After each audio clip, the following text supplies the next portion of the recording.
وَلَقَدْ أُوحِيَ إِلَيْكَ وَإِلَى الَّذِينَ مِن قَبْلِكَ لَئِنْ أَشْرَكْتَ لَيَحْبَطَنَّ عَمَلُكَ وَلَتَكُونَنَّ مِنَ الْخَاسِرِينَ۔ اور اے پیغمبر، تمہاری طرف اور ان پیغمبروں کی طرف جو تم سے پہلے ہو چکے ہیں یہی وحی بھیجی گئی ہے کہ اگر تم نے شرک کیا تو تمہارے اعمال برباد ہو جائیں گے اور تم نقصان اٹھانے والوں میں ہو جاؤ گے۔ بل اللہ فاعبد وکن من الشاکرین وما قدر اللہ حق قدره والارض جميعا قبضته يوم القيامة والسماوات مطويات بيمينه سبحانه وتعالى عما يشركون۔ بلکہ اللہ ہی کی عبادت کرو اور شکر گزاروں میں رہو، اور انہوں نے اللہ کی قدر شناسی جیسی کرنی چاہیے تھی نہیں کی، اور قیامت کے دن تمام زمین اس کی مٹھی میں ہوگی اور آسمان اس کے داہنے ہاتھ میں لپٹے ہوئے ہوں گے، اور وہ ان لوگوں کے شرک سے پاک ہے، بلند و برتر ہے۔ السلام علیکم ورحمۃ اللہ وبرکاتہ۔ وعلیکم السلام ورحمۃ اللہ وبرکاتہ۔ نحمده ونصلي على رسوله الكريم، اما بعد فاعوذ بالله من الشيطان الرجيم، بسم الله الرحمن الرحيم، رب اشرح لي صدري ويسر لي امري واحلل عقدة من لساني يفقهوا قولي۔ کل ہم پڑھ رہے تھے کس کے بارے میں؟ توہین رسالت کے بارے میں، اور یہ کہ توہین رسالت کے ضمن میں کچھ اور چیزیں بھی آتی ہیں جن میں سے رسول اللہ صلی اللہ علیہ وسلم کی ذات کے علاوہ آپ کی سنتوں کا مذاق اڑانا اور ان کو اہمیت نہ دینا، یہ بھی ایک جرم ہے۔ اگر کوئی شخص آپ کے سامنے یہ کہے کہ میں قرآن کو تو مانتی ہوں لیکن میں حدیث کو نہیں مانتی، تو آپ کیا کہیں گے؟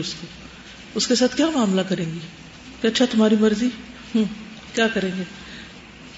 سب سے پہلے جو شخص کسی چیز کو کلیم کرے، دعویٰ کرے کہ میں یہ نہیں مانتا یا میرے خیال میں ضروری نہیں، تو آپ اس سے پوچھیں کہ آپ کیوں نہیں یہ بات مانتے، کیونکہ اس کے ذہن میں جو بھی کنفیوژن ہے پہلے اس کو سمجھنا ضروری۔ اگر اس کو آپ نہیں سمجھیں گے تو پھر آپ اس کی سوچ کے مطابق اس کو جواب نہیں دے پائیں گے۔ ہو سکتا ہے وہ محض سنی سنائی بات کر رہا ہو لا علمی سے، اور اس نے کبھی جانا ہی نہ ہو کہ سنت کی اہمیت کیا ہے اور یہ کتنی ضروری چیز ہے، اور اس پر ایمان لانا ہمارے عقیدے کا ایک حصہ ہے۔ تو پہلے کیس ڈائگنوسس کی ضرورت ہے، اس کو اسٹڈی کرنے کی ضرورت ہے کہ اس کا مرض کیا ہے، اور جب مرض سمجھ آ جائے تو پھر اس کے بعد اس کے مطابق آپ علاج کریں۔ پھر اگر دلیل دینی ہے کوئی کنونس کرنے کے لیے تو کیا دلیل دے سکتے ہیں؟ ہاں، اگر وہ یہ کہ ہم قرآن کو مانتے ہیں اور وہ حدیث کو نہیں مانتے کیونکہ ہمیں نہیں معلوم کہ حدیث جو ہے وہ ٹھیک بھی ہے کہ نہیں، تو ان سے پھر مزید سوال پوچھا جا سکتا ہے کہ قرآن مجید کس کے ذریعے آپ کو ملا ہے۔ اس کا انشاءاللہ آپ علوم الحدیث میں بھی پڑھیں گے، اور اس کو مزید اس پہ کچھ جواب آپ کے پاس ایسے ہونے چاہیے کہ جو حاضر ہوں، کیونکہ وہ کامن ہوتے ہیں۔ جتنے بھی منکرین حدیث ہیں یا منکرین سنت ہیں، ان سب کے پاس کچھ کامن چیزیں ہوتی ہیں، اور وہ انہوں نے سنی سنائی اخذ کی بھی ہوتی ہیں، تو ان کے جواب آپ کے پاس پورے دلائل کے ساتھ موجود ہونے چاہیے۔ ٹھیک ہے، مثلا اس کے آپ کے پاس دلائل ہونے چاہیے کہ 300 یا 200 ایئرس کے بعد نہیں ہوئے، بلکہ نبی صلی اللہ علیہ وسلم کے دور میں ہی کتنا اہتمام ہوتا تھا، اور اس کے فوراً بعد کیا کیا میئرز لیے گئے انڈیویجول لیول پر اور حکومت کی سطح پر۔ ٹھیک ہے، اس وقت تو ہم یہ پڑھ رہے تھے کہ نبی صلی اللہ علیہ وسلم کا جو فرمان ہے وہ پیروی کیے جانے کا مستحق ہے۔ قرآن مجید میں اللہ تعالیٰ فرماتے ہیں وَمَا أَرْسَلْنَا مِن رَّسُولٍ إِلَّا لِيُطَاعَ بِإِذْنِ اللَّهِ، ہم نے کوئی رسول نہیں بھیجا مگر اس لیے کہ اس کی اللہ کے حکم کے ساتھ اطاعت کی جائے، اس کی بات مانی جائے۔ اگر اس کی بات ہی نہیں مانی جائے گی تو پھر اس کے آنے کا کیا مقصد ہے؟ ٹھیک ہے نا؟ تو اس سے بھی پیچھے لے جا کے آپ اس شخص کو یہ پوچھ سکتے ہیں کہ رسول پر ایمان لانے کا کیا مطلب ہے۔ پھر پہلے تو آپ یہ پوچھیں، آپ پوچھیں کہ آپ رسول کو مانتے ہیں؟ اچھا، کیا مانتے ہیں؟ کون تھے وہ کس لیے آئے، وہ کیوں بھیجے گئے؟ تو اگر کسی کو یہ سمجھ آ جائے نا کہ کسی رسول کی ذمہ داری کیا ہوتی ہے، اس کا کام کیا ہوتا ہے، تو پھر اس کے بعد یہ بھی سمجھ آ جائے گی کہ انہوں نے وہ کام کیا یا نہیں، اور اگر انہوں نے وہ کام کیا تو پھر ہماری کیا ذمہ داری بنتی ہے، اس کے بعد ہمیں کیا کرنا ہے. ٹھیک ہے. وبرا کہتے ہیں کہ ایک آدمی نے ابن عمر سے سوال کیا کہ کیا میں بیت اللہ کا طواف کر لوں، میں نے حج کا احرام باندھا ہوا ہے. تو ابن عمر نے فرمایا تمہیں کس نے روکا ہے، کر لو. وہ کہنے لگا میں نے فلاں کے بیٹے کو دیکھا کہ وہ اسے ناپسند کرتے ہیں، جبکہ آپ ہمیں ان سے زیادہ محبوب ہیں، تو اس لیے ہم آپ کی رائے جاننا چاہتے ہیں کہ آپ کیا کہتے ہیں. اور ہم نے ان کو دیکھا کہ وہ دنیا کے فتنے میں مبتلا ہو گئے. ابن عمر نے فرمایا کہ ہم میں سے اور تم میں سے کون ایسا ہے جسے دنیا کے فتنے میں مبتلا نہ کر دیا گیا ہو. دفاع دیکھیے کتنا زبردست تھا. یعنی سامنے والا ان کی چاپلوسی کر رہا ہے، ان کی خوشامد کر رہا ہے، لیکن وہ اس کو کوئی اہمیت نہیں دے رہے. وہ کہتے ہیں کہ ٹھیک ہے اگر تم نے میری بات سننی ہے، لیکن اس کے بارے میں تم ایسی بات کیوں کر رہے ہو کہ وہ دنیا کے فتنے میں مبتلا کر دیا گیا، ہم میں سے کون نہیں مبتلا کیا گیا، ہم بھی تو وہی کچھ کر رہے ہیں. پھر کہا ہم نے رسول اللہ صلی اللہ علیہ وسلم کو دیکھا ہے کہ آپ نے حج کا احرام باندھا اور بیت اللہ کا طواف کیا اور صفا و مروہ کے درمیان سعی کی. جواب کیا دیا انہوں نے کہ میرا خیال یہ ہے اور میں یہ سمجھتا ہوں، یا کیا کہا؟ نہ اپنی رائے بتائی، نہ ہی فلاں کے بیٹے کی رائے اور نہ کسی فلاں کی، بلکہ کیا کہا کہ ہم نے نبی صلی اللہ علیہ وسلم کو ایسا کرتے ہوئے دیکھا ہے. تو اس کا مطلب کیا تھا؟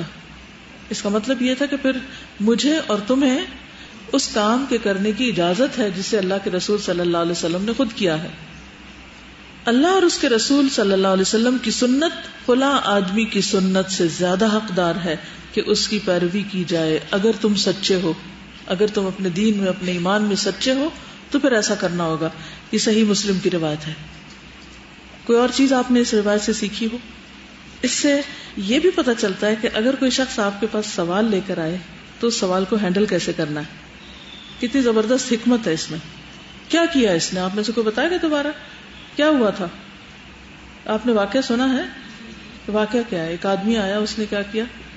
سوال کیا. کس سے؟ ابن عمر سے. اور اس کے سوال کرنے کے انداز میں کیا تھی؟ ایک کی خوشامد اور ایک کی تنقید. عام طور پر یہی ہوتا ہے کہ انسان جس سے بات کر رہا ہوتا ہے اس کی تو خوشامد کر رہا ہوتا ہے، اور اگر کسی تھرڈ پرسن کو وہ مینشن کر رہا ہوتا ہے تو اس کو تھوڑا سا لو گریڈ میں کرتا ہے مینشن. تو سوال سننے والے کو، جواب دینے والے کو، صاحب علم کو کیا کرنا چاہیے؟ صرف وہ کہتے ہاں یا نہ، کیا کرنا چاہیے؟ اصل بات وہی رہ جاتی ہے. اور اس میں تجسس ہوتا ہے کہ اچھا بلا فلاں کا بیٹا، اچھا کون سا والا، بلا بڑا کہ چھوٹا ہے، اور وہ تو ایسے ہی کہتا ہے، اس نے پہلے بھی ایسی باتیں بہت کی ہوئی ہیں، وہ تو ہے ہی ایسا. صرف انہوں نے اس مسئلے کا حل نہیں بتایا جو پوچھنے آئے تھے، تربیت بھی کی. تو آپ میں سے جو لوگ سوالوں کے جواب لکھ رہے ہیں وہ اس اصول کو مد نظر رکھیں. اگر سوال لکھنے کا انداز روڈ ہے تو اس کی بھی اصلاح کریں، اور اگر اس میں کسی انسان کو معیار بنایا گیا کہ میں نے فلاں کو دیکھا، میری انچارج یا استاد فلاں یہ کر رہی تھی تو میں بھی کیوں نہ کر لوں. کیونکہ ہم آسانیاں ڈھونڈتے ہیں نا، وہ فلاں کر رہا ہے بس یہ حجت کافی ہے میرے لیے کہ فلاں کر رہا ہے، وہ بھی تو آخر قرآن پڑھا ہوا ہے اور وہ دین پڑھاتا بھی ہے تو اسی کی پیروی کر لیتے ہیں ہم بھی. تو یہ مزاج نہیں ہونا چاہیے کہ فلاں کی پیروی کر لے. کس کی پیروی کرے؟ معیار کیا ہے؟ معیار دینا ضروری ہے تاکہ آئندہ بھی پھر وہ جب سوال کرے تو اس معیار کے مطابق جواب لے. اور کیا ہوا تھا؟ تھرڈ پرسن کو بھی ڈیفینڈ کر رہے ہیں.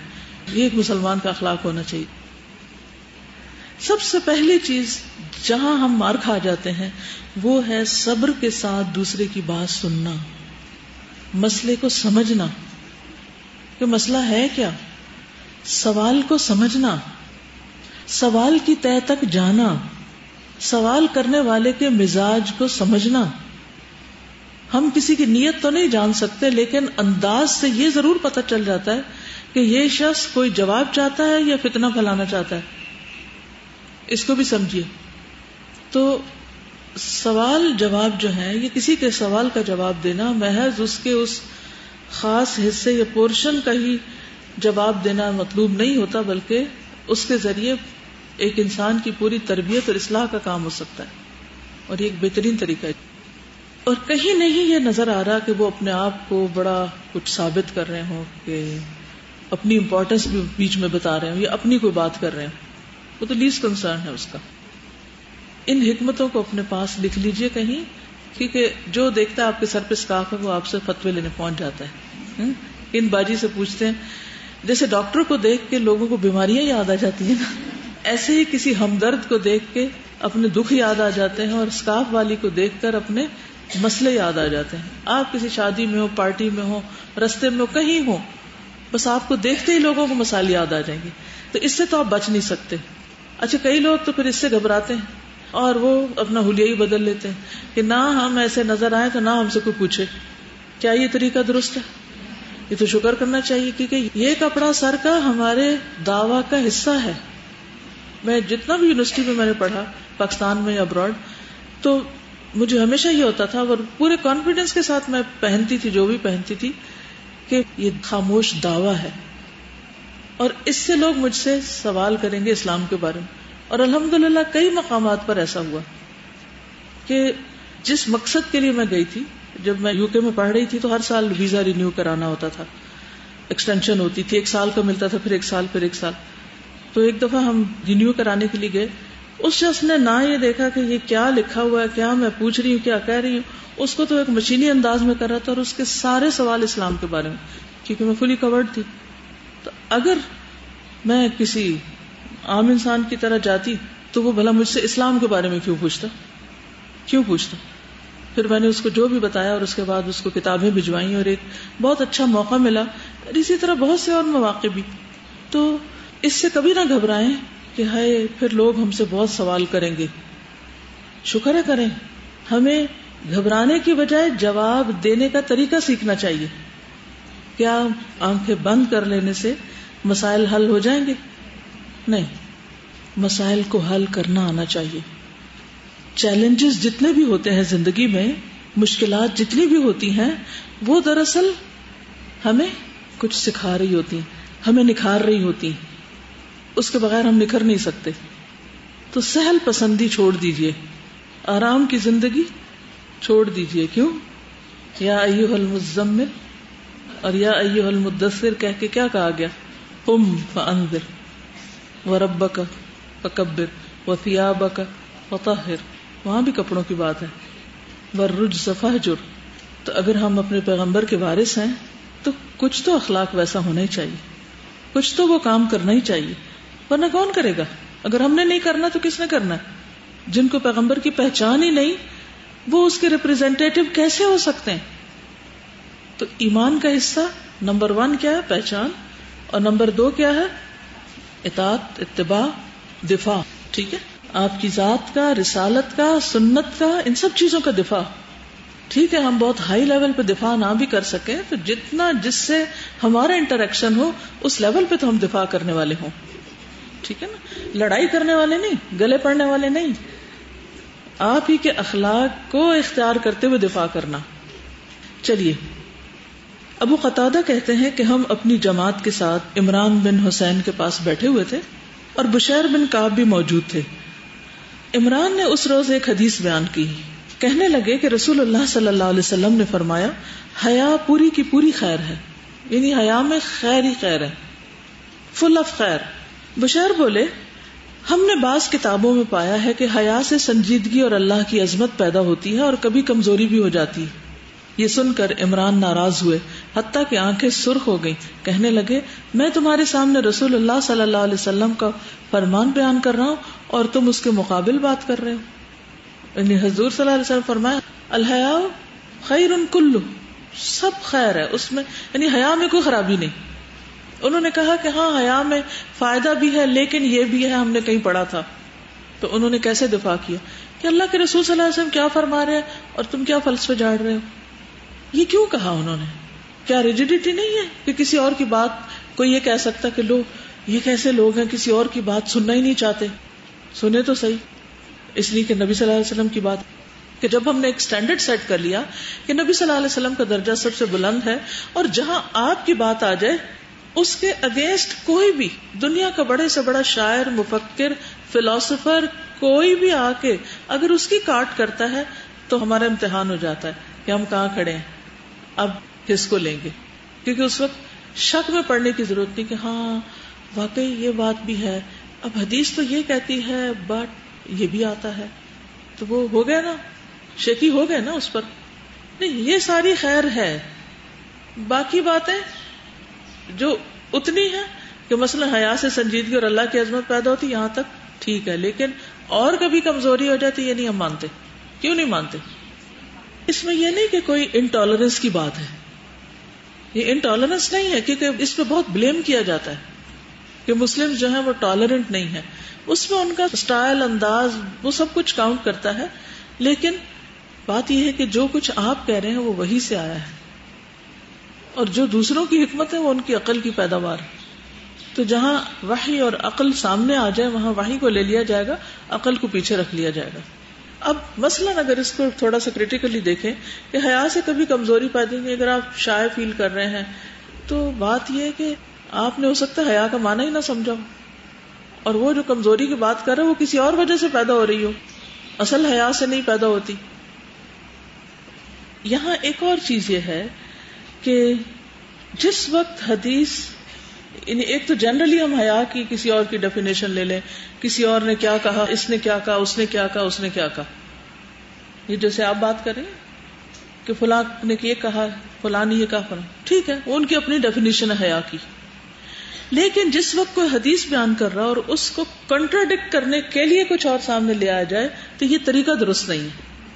ٹھیک ہے نا؟ یعنی جو اس وقت بات ہو رہی تھی کہ اللہ کے رسول فرما رہے ہیں کہ سارا خیر ہے، اور یہاں یہ کہہ رہے ہیں کہ مگر کمزوری بھی ہوتی ہے، تو اس انداز سے روکا جا رہا ہے بیسیکلی. جب ہم یہ بات کہہ دیتے ہیں کہ حضور صلی اللہ علیہ وسلم کی لائف میں ہمارے لیے ایک پراپر اسوہ حسنہ ہے، تو ہم ان کی حدیث کو لے کے پھر کیوں دوسروں کے ساتھ جو ہے وہ اس کو کمپیریزن میں لا رہے ہوتے ہیں. ہمارے پاس بھی ایک سیٹ سٹینڈرڈ کرائیٹیریا ہے جس کے اگینسٹ ہم نے باقی چیزوں کو دیکھنا ہے کہ وہ صحیح ہے کہ غلط ہے، نہ کہ ان کی بیسس پہ ہم یہ چیک کرنا شروع کر دیں کہ حدیث جو ہے وہ صحیح فٹ ہے. بالکل، جزاک اللہ خیر.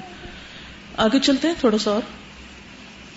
عبداللہ بن مغفل نے رضی اللہ عنہ صحابی ہیں، ایک شخص کو کنکری پھینکتے دیکھا تو فرمایا کہ کنکری نہ پھینکو، یعنی پیبلز، کیونکہ رسول اللہ صلی اللہ علیہ وسلم نے کنکری پھینکنے سے منع فرمایا، یعنی ایسے لوگوں کی طرف مت کنکریاں پھینکو، اور کہا ہے کہ اس سے نہ شکار کیا جا سکتا ہے، نہ دشمن کو کوئی نقصان پہنچایا جا سکتا ہے، البتہ یہ کبھی کسی کا دانت توڑ دیتی ہے اور آنکھ پھوڑ دیتی. اس کے بعد بھی انہوں نے اس شخص کو کنکریاں پھینکتے دیکھا. حدیث سن بھی لی، باز نہیں آیا، تو کہا میں رسول اللہ صلی اللہ علیہ وسلم کی حدیث تمہیں سنا رہا ہوں کہ آپ نے کنکری پھینکنے سے منع فرمایا ہے یا کنکری پھینکنے کو ناپسند کیا ہے، اور تم اب بھی پھینکتے جا رہے ہو. میں تم سے اتنے دنوں تک کلام نہیں کروں گا. یعنی یہ دفاع کا ایک طریقہ تھا اور غصے کا ایک اظہار تھا، اور یہ صحابی رسول ہیں، اگر وہ اس پہ بند نہ باندھتے تو بعد کی جنریشن ویسے ڈھیلی پڑ گئی. ایک آدمی نے رسول اللہ صلی اللہ علیہ وسلم کے پاس اپنے بائیں ہاتھ سے کھانا کھایا تو آپ نے فرمایا دائیں سے کھاؤ. وہ کہنے لگا میں ایسا نہیں کر سکتا. آپ نے فرمایا تو تم ایسا کر ہی نہ سکو. اس آدمی کو سوائے تکبر کے کسی چیز نے اس طرح کرنے سے نہیں روکا تھا.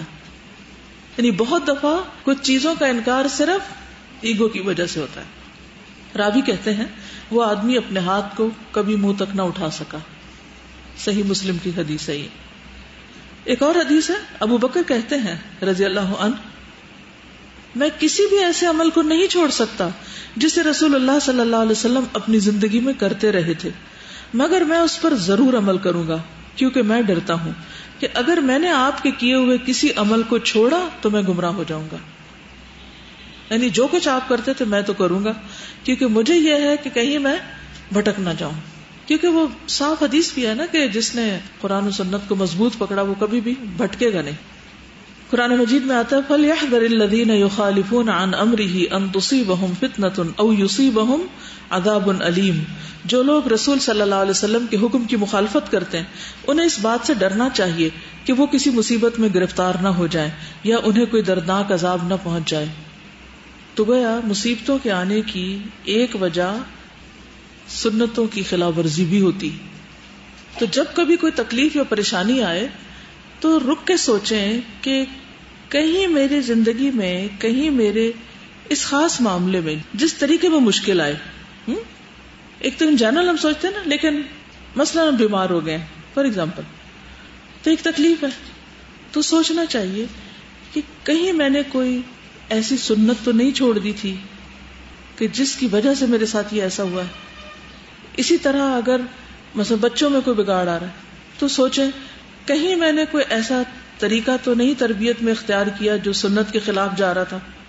مثلا کسی بھی معاملے میں ہم سب ایک معیار بنا لیں اپنا، کیونکہ اللہ سبحانہ وتعالیٰ فرما رہے ہیں کہ جو لوگ رسول صلی اللہ علیہ وسلم کے حکم کی مخالفت کرتے ہیں کہ آپ نے ایک چیز سے منع کیا یا آپ نے ایک چیز کا حکم دیا اور وہ اس کے اپوزٹ جا رہے ہیں، انہیں اس بات سے ڈرنا چاہیے. کیا یہاں کسی خاص بندے کا ذکر کیا گیا؟ کفار، منافقین، مشرکین، ان کا ذکر کیا جا رہا ہے. فَلْيَحْذَرِ الَّذِينَ، اوور آل بات ہو رہی، يُخَالِفُونَ، اپوزٹ جاتے ہیں، عن امرہ، آپ کے حکم سے. ان کو ڈرنا چاہیے کہ وہ کسی مصیبت میں گرفتار نہ ہو جائیں یا انہیں کوئی دردناک عذاب نہ پہنچ جائے. کتنی واضح بات ہے. کس کے حکم کی بات ہو رہی ہے جی؟ کس کے؟ اللہ تعالیٰ اپنے حکم کی بات کر رہے ہیں، نبی صلی اللہ علیہ وسلم کے حکم کی بات ہو رہی ہے. انہیں سنت کا پتہ بھی چل جائے، پھر صریحاً خلاف ورزی انسان جان بوجھ کے کیے چلے جائے، یہ سوچ کے کہ سنت ہی تو ہے، کون سا قرآن کا حکم ہے، کون سا اللہ کا حکم ہے. فرق کرتے ہیں نا، کون سا اللہ کا حکم ہے. بہت ساری سنتیں ہیں جن کے بارے میں جاننا چاہیے، اور جیسے عام طور پر ہم لوگ سنت صرف محدود چند چیزوں کا نام ہم نے سنت رکھا ہوا ہے، لیکن مثلا مختلف معاملات کو آپ نے کیسے سلجھایا ان سنتوں کو ہم نہیں دیکھتے. گھر والوں سے کیسے معاملہ کیا، نہیں سنت اس کو فالو کرتے. تبلیغ کیسے کی، سنت کو فالو نہیں کرتے. صبر اور استقامت کیسے اختیار کی کسی چیز میں، تکلیفوں کو برداشت کیسے کیا، ان سنتوں کو ہم نہیں سمجھتے. آپ میں سے کوئی ہے جو مشکلات والی کتاب پڑھ رہا ہو؟ میں تو اس کو ریگولرلی پڑھ رہی ہوں، ایک چیپٹر روز پڑھتی ہوں الحمدللہ. تو اس میں بہت ساری چیزیں چاہے پہلے پڑھی ہوئی تھی لیکن وہ اتنی اچھی طرح سسٹمیٹکلی سمجھ آ رہی ہیں. ایک تو حزن کا معنی، پھر سخت کا معنی. یہ جو سخت ہے، معلوم ہے آپ کو سخت کس کو کہتے ہیں؟ ناراضگی کو، ناراض ہونا، انوائڈ رہنا. کس بات پہ؟ کیوں پنکھا چلا گیا، کیوں بجلی ختم ہو گئی ہے، اور یہ کیا بات ہے، یہ کیوں ہو رہا ہے، وہ کیوں میری زندگی میں پیش آ گیا، اب یہ کیا رکاوٹ آ گئی. غصے میں رہنا، اریٹیٹڈ رہنا، اور ہر وقت بس ایک بھائی کیا ہو گیا، کوئی وجہ ہے نا. اب اس طرح اس ناراضگی سے کچھ حاصل ہوگا؟ تو بہت اچھی طرح انہوں نے سمجھایا کہ اس سے حاصل کچھ نہیں ہوتا. اب مثلا وہ جو حدیث ہے معروف کہ سب سے زیادہ آزمائش پیغمبروں کی ہوتی، پھر ان کے جو قریب ہوتے ہیں، تو جو اس پہ راضی ہو جائے اللہ کی طرف سے آئی امتحان پہ، اس کے لیے رضامندی ہے، اور جو سخت اختیار کرے فلاح السخت. تو جو ناراض رہے گا کہ آزمائش مجھ پہ کیوں آئی، تو اس پر. آج ہی میں صبح جو پڑھ رہی تھی، جو کہ رسالت پہ ہم بات کر رہے ہیں، تو انہوں نے نبی صلی اللہ علیہ وسلم کے حوالے سے بات کی تھی. آپ یقین کریں جب میں پڑھ رہی تھی تو میرا دل یہاں آ گیا کہ اتنی تکلیفیں، اور پھر بھی آپ اللہ سے راضی ہیں، اور پھر بھی آپ اتنے حلیم ہیں اور ہر وقت مسکراتے ہیں. یہ کیسے ممکن ہے؟ اور ہم کیا کرتے ہیں؟ تو اس سنت پہ کیسے عمل کریں گے؟ میرے نزدیک یہ بھی ایک سنت ہے کہ چوٹ کھا کے، غم کھا کے، تکلیف اٹھا کے پھر راضی رہنا اور غصہ نہیں کرنا اس پر کہ یہ حالات ہمارے لیے کیوں ہیں. جسے کہتے ہیں نا کڑنا اور جلنا، اور اس کا نقصان کیا ہوتا ہے؟ ہر وقت کڑنے جلنے سے آپ وہ کر نہیں پاتے جو آپ کر سکتے ہیں. وہ حدیث پہلے سنا دیتی ہوں. ان عظم الجزاء مع عظم البلاء وان اللہ اذا احب قوما ابتلاهم فمن رضی فلہ الرضا ومن سخط فعلیہ السخط. بلا شبہ بڑی جزا بڑی آزمائش کے ساتھ ہے، بڑی جزا. اور یقیناً جب اللہ تعالیٰ کسی قوم سے محبت کرتے ہیں تو وہ اس کو آزمائش میں مبتلا کر دیتے ہیں. جو شخص آزمائش پہ راضی رہا تو اس کے لیے رضا اور خوشنودی ہے، اور جو آزمائش پر ناراض ہوا تو اس کے لیے اللہ کی ناراضگی اور غصہ ہے. پھر یہ نواں طریقہ جو ہے نا، اس میں لکھتے ہیں جان رکھو ہر آزمائش اور مصیبت پر ناراض ہونا اور اس کو برا سمجھنا تمہارے حق میں ضرر رساں ہے، یعنی نقصان دہ ہے. مصیبت پر ناراض ہونا. پھر اللہ نے جو تم پر مصیبت نازل کی ہے اس کے متعلق تم اللہ سے راضی رہو، یعنی اللہ تعالی کی طرف سے آئی ہوئی مصیبتوں پر راضی رہو. یہ کسی کے شعر انہوں نے کوٹ کیے ہیں: عذابہ فیک عذب وبعدہ فیک قرب وانت عندی کروحی بل انت منہا احب حسبی من الحب انی لما تحب احب. اس کا تمہیں عذاب دینا یعنی تکلیف میں مبتلا کرنا میٹھا اور خوشگوار ہے، اور اس کے بعد قربت ہے، یعنی تکلیف کی جو جزا ہے وہ کیا ہے؟ اللہ کی قربت. اور تم میرے نزدیک یعنی میری روح کی طرح ہو، بلکہ تم اس سے بھی زیادہ مجھے محبوب ہو. مجھے یہی محبت کافی ہے کہ بلا شبہ میں اس کو پسند کرتا ہوں جس کو تم پسند کرتے ہو، یعنی جس کو اللہ پسند کرتا ہے اس کو میں بھی پسند کرتا ہوں. یہ میں اس لیے یہ پارٹ یہاں لائی ہوں. سنت اور رسالت پہ ہم بات کر رہے ہیں، رسول پر ایمان لانے کی بات کر رہے ہیں، اور آپ کی سنتوں کی پیروی کی بات کر رہے ہیں. تو ان سنتوں کی پیروی کون کرے گا؟ جب ہم سنت کی پیروی کی بات کرتے ہیں تو عموماً دائیں ہاتھ سے پانی پینے کی کرتے ہیں یا پھر بیٹھ کے کھانے کی کر لیتے ہیں. یہ بھی ہے، میں ان کا مذاق نہیں اڑا رہی ہے، ان کو حقیر نہیں جان رہی، لیکن یہ ایک ہم روایتی ذہن سے سوچتے ہیں اور صرف اسی پہ ہی سوچتے، اس سے آگے نہیں جاتے. جبکہ اس وقت جو سنتیں میں آپ کو بتانے لگی ہوں ذرا ان کو دیکھیے کہ کیا ان میں سے بھی کسی پہ عمل کر رہے ہیں ہم، اور جا کے اپنی کتاب میں گھر مارک کیجئے اس کو یا لکھ کے کہیں لگا لیجئے. آپ کو یاد ہے نا کہ موسم حج میں نکل کر حضور صلی اللہ علیہ وسلم مکہ والوں کی اذیتوں سے تنگ آ کر لوگوں سے خود کہتے تھے کون مجھے ٹھکانہ دے گا، کون میری مدد کرے گا. پھر آپ مکہ سے نکلے جب طائف کے بعد تو ایک کافر کی پناہ لے کر آپ مکہ واپس آئے. اس کے باوجود آپ کی طبیعت میں گھٹن نہ تھی. یہ بہت دلچسپ پارٹ مجھے لگا کہ اللہ آپ کے ساتھ ہے، لیکن ہماری تو تھوڑی دیر دعا قبول نہ ہو تو ہم تو پتہ نہیں کیسے کیسے بدگمانیاں شروع کر دیتے ہیں اور شیکی ہو کے رہ جاتے ہیں. اب دیکھیے آپ طائف جاتے ہیں، کیا حال ہوتا ہے جب آپ تھکے ہوئے سفر سے لوٹتے تو آپ کا کیا دل چاہتا ہے؟ یہاں سے مثلاً گھر جاتے ہیں، گرمی ہوتی ہے، تھوڑا پیدل چلنا پڑتا ہے، کچھ لوگوں کو ہو سکتا ہے کچھ بس نہیں آئی، انہوں نے ہڑتال کر دی، کوئی راستے میں ناگوار بات پیش آ گئی. جب آپ گھر پہنچتے ہیں آپ کی طبیعت کیسے ہوتی ہے؟ غصہ ہوتا ہے، موڈ آف ہوتا ہے، تو گھر والے بھی دیکھ کے سہم جاتے ہیں، لگتا ہے کہ آج کچھ ہوا ہے راستے میں.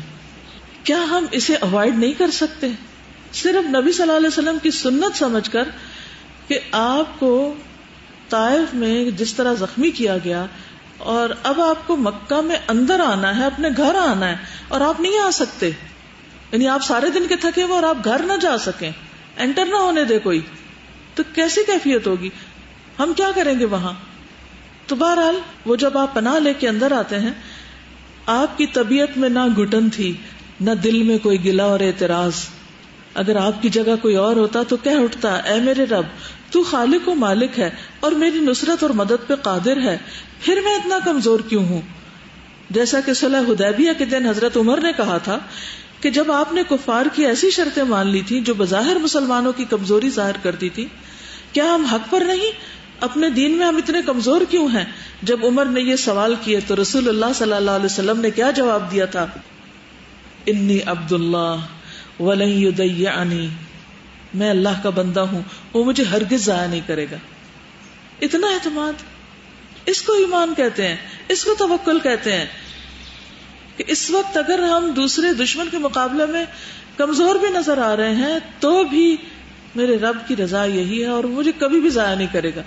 زندگی میں ہمیشہ کامیابیاں نہیں ہوتی، زندگی میں بہت دفعہ آپ کامیابی کے کنارے پہنچ کے واپس لوٹ آتے ہیں اور آپ کو وہ نہیں ملتا جو آپ اچیو کرنا چاہتے ہیں. کبھی آپ نے دیکھا اس وقت لوگوں کا حال کیا ہو رہا ہوتا ہے؟ 2-4 ہاتھ لب بام رہ گیا تھا. جب آپ سخت پیاسے اور پانی آپ کے ہاتھ سے چھین لیا جائے پھر آپ کا صبر دیکھا جا سکتا ہے کہ آپ کون ہیں. اس وقت دیکھا جائے گا آپ کی حیثیت کیا ہے. اب آپ دیکھیے کہ اس وقت یہ نہیں کہتے کہ میں انا رسول اللہ اور انا افصح العرب اور میں فلاں قبیلے کا اور میں اتنا بڑا، میرے ساتھ کچھ نہیں ہو سکتا. دیکھیے آپ نے اپنے آپ کو اس وقت کیا کہا؟ انا عبد اللہ، میں اللہ کا بندہ ہوں، میں اللہ کا بندہ ہوں. یعنی بندہ کہنے کا مطلب یہ کہ اصل بادشاہ تو وہ ہے، اصل مالک تو وہ ہے. میں مملوک ہوں، میرا مالک میرے ساتھ جو چاہے کرے، مجھے کوئی حق نہیں شکایت کا. اور پھر لن یضیعنی، وہ مجھے کبھی ضائع نہیں کرے گا. کوئی حکمت ہے اس کے پیچھے، وہ کبھی کوئی بیکار کام نہ کرتا ہے اور نہ کرنے کا حکم دیتا ہے. تو اگر اس نے اس صلح کا حکم دیا ہے تو کبھی نہیں ہو سکتا کہ ہمیں اس سے نقصان ہو. وہ جو الحیاء خیر کلہ والی بات ہے نا، بظاہر نہیں بھی سمجھ آ رہی، لیکن جو یقین ہے نا، یہ کبھی نہیں ہو سکتا کہ اللہ کے رسول صلی اللہ علیہ وسلم کسی بیکار بات کا حکم دے. اس کو ایمان کہتے ہیں. سمجھ آ رہی ہے؟ اسے ایمان کہتے ہیں. ہمارا ایمان ہی تو خراب ہے، کمزور ہے، ویک ہے، اس لیے باقی ساری ویکنس عمل میں. پھر آگے دیکھیے کہ آپ کو بھوک کی آزمائش میں مبتلا کیا جاتا ہے، آپ اپنے پیٹ پر پتھر باندھے ہوئے ہیں، حالانکہ اللہ آسمان و زمین کے خزانوں کا مالک ہے. آپ کے صحابہ کرام کو قتل کیا جاتا ہے، آپ کے چہرے کو زخمی کیا جاتا ہے، احد کے دن آپ کے دندان مبارک کو توڑا جاتا ہے، آپ کے چچا حمزہ کا حلیہ بگاڑ دیا جاتا ہے. اس کے باوجود آپ خاموش ہیں، بے صبری کا ایک لفظ بھی زبان پر نہیں. آپ کو ایک بیٹا دیا جاتا ہے، یعنی ابراہیم کی بات ہو رہی یہاں پر، وہ بھی واپس لے لیا جاتا ہے. 18 ماہ کے وہ فوت ہو گئے تھے. وہ حسن اور حسین جن سے آپ دل بہلاتے ہیں، ان کے بارے میں آپ کو خبر دی جاتی ہے کہ عنقریب وہ آزمائشوں اور تکلیفوں میں مبتلا ہونے والے ہیں. بچوں کے معاملے میں انسان بہت کمزور ہوتا ہے. اگر آپ کو یہ پتا چلے کہ آپ کے بچے کو کوئی پریشانی آنے والی ہے تو آپ کی راتوں کی نیندیں اڑ جائیں. اور آپ ان کو جنت کے پھول کہتے ہیں اور ان کو یعنی کتنی محبت کا ان سے اظہار کرتے ہیں، اور آپ کو بتا دیا جاتا ہے کہ ان کے ساتھ بھی بڑی آزمائشیں آنے والی ہیں. وہ عائشہ جن کی صحبت میں آپ راحت اور سکون محسوس کرتے ہیں، ان پر تہمت لگا کر آپ کو تنگ کیا جاتا ہے. یعنی بیوی کے ساتھ سکون انسان کو اسی وقت مل سکتا ہے جب اس پر اعتماد ہو کہ یہ با وفا ہے. عورت کی سب سے بڑی خوبی با وفا ہونا ہے شوہر کے ساتھ، یعنی شوہر کی نسبت سے. اور بھی خوبیاں ہوتی ہیں لیکن یہاں شوہر بیوی کا جو باہم تعلق ہوتا ہے اس میں وفاداری اور ٹرسٹ جو ہے وہ سکون کا راز ہے. اگر دونوں کو ایک دوسرے پہ شک ہو جائے نا، ٹرسٹ اٹھ جائے، تو انسان کا چین اٹھ جاتا ہے. تو یہاں آپ دیکھیں کہ اس راستے سے بھی آپ کو پریشان کیا جاتا ہے. پھر آپ اپنی نبوت اور رسالت کے ثبوت میں کتنے زیادہ معجزات دکھاتے ہیں، پھر بھی مسلمہ کذاب اور اسود انسی جیسے جھوٹے نبوت کے دعوے دار کھڑے ہو جاتے ہیں آپ کے مقابلے میں کہ وہ آپ کی نبوت میں شریک ہونے لگتے ہیں. آپ ان کے سامنے امانت و صداقت جیسی پاکیزہ صفات کا مظاہرہ کرتے ہیں، پھر بھی لوگ آپ کو جھوٹا اور جادوگر کہتے ہیں. آپ بیمار ہوتے ہیں تو آپ کو 2 آدمیوں کے برابر بخار چڑھتا ہے، پھر بھی آپ کمال صبر کا مظاہرہ کرتے ہیں. آپ خاموش ہیں، آپ مطمئن ہیں. آپ پر موت کی سختی شروع ہوتی ہے، جب آپ کی وفات قریب آتی ہے موت کی سختیاں شروع ہوتی ہیں، اور آپ ایک کھردری چادر اور موٹے تہبند کو باندھے لیٹے ہوتے ہیں. اس رات آپ کے گھر میں چراغ جلانے کے لیے تیل بھی نہیں ہوتا. یہ کس کی سنتیں ہیں؟ کیا یہ سنتیں نہیں ہیں؟ ہمیں اللہ کے راستے میں تھوڑی سی مشکل کوئی آ جائے تو ہم الٹے پاؤں واپس پھرنے کو تیار ہوتے ہیں، اور تمنائیں کیا ہیں؟ جنت میں آپ کا ساتھ چاہیے. باتیں کتنی بڑی بڑی کرتے ہیں ہم سب. یہ اللہ کے پیغمبر اور کسی بات پہ ناراض نہیں، ہر حال پہ راضی. کہیں روتے دھوتے دکھائی نہیں دیتے، کہیں گلے شکوے کرتے دکھائی نہیں دیتے، اور ہمیں اس سے فرصت ہی نہیں کسی وقت. ہم نے کرنا کیا ہے؟ کیا کر پائیں گے پھر؟ تو بڑے درجے اور بلند مقامات صرف باتیں کرنے سے نہیں ملا کرتے. جب مشکل سامنے آئے تو پھر اس کو خوش دلی، صبر اور حوصلے اور استقامت کے ساتھ برداشت کر کے اس راستے پر جس کو حق سمجھ لیا ہے کہ یہی حق ہے، یہی جنت میں جاتا ہے. مثلا علم حاصل کرنے کا راستہ سب کو پتا ہے نا کہ جنت کے راستے پہ چل پڑا. یہ حدیث ہے، یقین ہے کہ یہ حدیث ہے، صحیح سورسز سے ثابت ہے نا. کیا ہم واقعی مانتے ہیں کہ جنت کا راستہ ہے؟ لیکن ذرا سی تکلیف ہمیں اس جنت کے راستے سے کیوں روک دیتی ہے کہ ہم جنت کے راستے سے واپس پلٹ جاتے ہیں، جب ہمیں پتا ہے کہ یہی راستہ جائے گا آگے، کچھ بھی مشکل آئے یہی راستہ ہے. پھر کیوں واپسی کا سوچتے ہیں؟ یقین نہیں ہے نا، سچ نہیں مانا اس کو، تو کیسا ایمان ہے پھر؟ اسی لیے ایک شخص نے بار بار سوال کیا کہ میں کیا کروں، تو آپ نے فرمایا قل آمنت باللہ ثم استقم، میں اللہ پہ ایمان لائے پھر جم جاؤ، تو واپسی کا راستہ نہیں. تو جس دن ہمارا ایمان درست ہو گیا اسی دن اخلاق درست ہوگا، اسی دن اعمال میں استقامت آئے گی، اسی دن پھر ہم یہ بڑی بڑی مشکلیں آسانی سے بھگت جائیں گے، کیونکہ ہمیں پتہ ہے کہ اس کے بعد جنت کی راحت ہے. اور اگر اس راستے سے پھر گئے تو آگے بڑی ہلاکتیں ہیں، وہ نہیں برداشت کر سکتے ہم، یہ کر لیتے ہیں. جب بڑی کے مقابلے میں چھوٹی دیکھیں نا، تو دنیا ہے ہی ادنا چھوٹی، اس کی آزمائشیں بھی چھوٹی ہیں، اس کی خوشیاں بھی چھوٹی ہیں، تو یہ چھوٹی برداشت کر لیتے ہیں، گرمی برداشت کر لیتے ہیں، بھوک برداشت کر لیتے ہیں. اب کئی لوگوں کو میں نے سنا ہم پڑھنا تو چاہتے ہیں لیکن آپ کے ہاسٹل میں رہنا بڑا مشکل ہے. بھئی کیا کریں، جو اویلیبل ہے وہی دے سکتے ہیں نا. اب ہر ایک کے لیے محلات کہاں سے بنائے ہم؟ یہی ہے، پڑھنے کو دل تو بہت چاہتا ہے مگر ہال میں گرمی بڑی ہوتی ہے. ہم یہ کرنا چاہتے ہیں مگر یہ ہوتا ہے، وہ کرنا چاہتے ہیں مگر یہ ہوتا ہے. تو اگر مگر میں زندگی گزر گئی اور محروم رہ گئے خیر سے. تو اس لیے وَإِنْ آمَنُوا بِمِثْلِ مَا آمَنْتُمْ بِهِ فَقَدْ اهْتَدَوْا، جیسے صحابہ ایمان لائے تھے نا، انہوں نے کہا تنگی ہو، ترشی ہو، بھوک ہو، سردی ہو، گرمی ہو، مال ہو، جان ہو، بس حاضر ہیں. انصار ہو کہ مہاجرین ہو، دونوں کا یہی حال تھا. تب کام کی تکمیل ہوئی تھی. اسی بک کے سٹارٹ میں جب میں نے اسے پڑھنا سٹارٹ کیا تھا تو جب رائٹر وہ دے رہا ہوتا ہے انٹروڈکشن دے رہا ہوتا ہے آف دا بک، اس میں انہوں نے ایک لائن لکھی ہوئی تھی کہ مشکلات بھی جو ہیں وہ ایک نعمت ہے اللہ تعالیٰ کی طرف سے. مجھ سے لائن ہضم نہیں ہوئی تھی، میں نے کہا کیسے ہو سکتی ہے. اور پھر ایک دو دن کے بعد ایک پوائنٹ میرے ذہن میں آتا، ہاں اس طرح سے ہو سکتا ہے، پھر آتا پھر ہاں اس طرح سے ہو سکتا ہے. وہ جو بات کی مشکلات درجات کی بلندی کا سبب بنتی ہیں وہ تو سب سے اوپر ہے نا. پھر اس کے بعد آئی واز تھنکنگ کہ ذرا سے مشکل آتی ہے آپ کو کتنے لوگوں کا پتہ چل جاتا ہے کہ کون آپ کے ساتھ سنسیئر ہے اور کون نہیں ہے. آپ وہ چھانٹی کرتے جاتے ہیں کہ آپ کسی بھی وقت میں کن کے اوپر اعتماد کر سکتے ہیں اور کن کے اوپر نہیں. آپ کو اپنے ٹرو جو ہے وہ کمپینینس کا پتہ چلتا ہے. اینڈ دا اینڈ مینس مجھے سب سے زیادہ امپورٹنٹ چیز یہ لگ رہی تھی کہ کسی بھی مشکل میں آپ کو پتہ چلتا ہے کہ نیکسٹ ٹائم آپ کی کیا اسٹریٹجی ہونی چاہیے. اس وقت تو آپ ہچ ہائک کرتے ہوئے جا رہے ہیں، آپ کو پتہ نہیں ہے، ٹرائل اینڈ ایرر بیسس پہ آپ اپنا سارا کام کر رہے ہیں، لیکن نیکسٹ ٹائم خدا نہ خواستہ کوئی پرابلم آپ کو فیس کرنا پڑتی ہے تو پھر وہ کس طرح سے آپ سالو کریں گے. اور پھر ہر مشکل میں انسان مزید اللہ تعالیٰ کے قریب ہوتا ہے، اور جب مانگ رہا ہوتا ہے تو اس میں ایک سچائی ہوتی ہے، خلوص ہوتا ہے. تو مجھے یہ ساری چیزیں ایک ایک پوائنٹ کر کے ذہن میں آتا ہے تو میں کہتی ہوں ہاں بالکل ٹھیک بات ہے کہ مشکلات ہی نعمت ہوتی ہیں. اسی لیے تو وَالْعَصْرِ إِنَّ الْإِنسَانَ لَفِي خُسْرٍ إِلَّا الَّذِينَ آمَنُوا وَعَمِلُوا الصَّالِحَاتِ وَتَوَاصَوْا بِالْحَقِّ وَتَوَاصَوْا بِالصَّبْرِ. تو آپ اکیلے کر رہے ہوتے ہیں مگر آس پاس کے لوگ توڑ رہے ہوتے ہیں، تو پھر کمپنی تبدیل کریں کہ جو آپ کے صبر میں مددگار ہوں، نہ کہ اس کو ہلانے والے. آپ اس کتاب کو پڑھیے، ایسے ایسے نقطے اس میں ہیں چھوٹے چھوٹے چیپٹر. بڑی اچھی بات ہے کہ 2 صفحے 2.5 صفحے کی بات ہے. میں یہ سوچی تھی اگر انسان کا ضمیر جاگا ہوا تو ہر مشکل کے اندر ہی جب آپ خود سوچ ہوتے تو آپ کو پتہ چلتا ہے کہ اللہ تعالیٰ کہیں نہ کہیں ہمارا دفاع کر رہے ہیں. جیسے جب ہم نبی صلی اللہ علیہ وسلم کے معجزات پڑھ رہے تھے تو مجھے سب سے پہلا یہ یاد آیا تھا کہ ایک دفعہ نبی صلی اللہ علیہ وسلم اور حضرت ابو بکر اکٹھے بیٹھے تھے، اور ابو لہب کی بیوی جب مارنے آئی تھی تو اس کو حضرت ابو بکر تو نظر آئے تھے لیکن نبی صلی اللہ علیہ وسلم نظر نہیں آئے تھے. تو اللہ تعالیٰ نے کس طرح سے ان کا دفاع کیا، بالکل ہر موقع پہ دفاع کیا. چلیے آگے چلتے. سورۃ التوبہ 63 میں فرمایا الم یعلموا انہ من یحادد اللہ ورسولہ فان لہ نار جہنم خالدا فیہا ذلک الخزی العظیم. کیا انہیں معلوم نہیں کہ جو شخص اللہ اور اس کے رسول کا مقابلہ کرے اس کے لیے جہنم کی آگ ہے جس میں وہ ہمیشہ رہے گا، اور یہ بہت بڑی رسوائی ہے.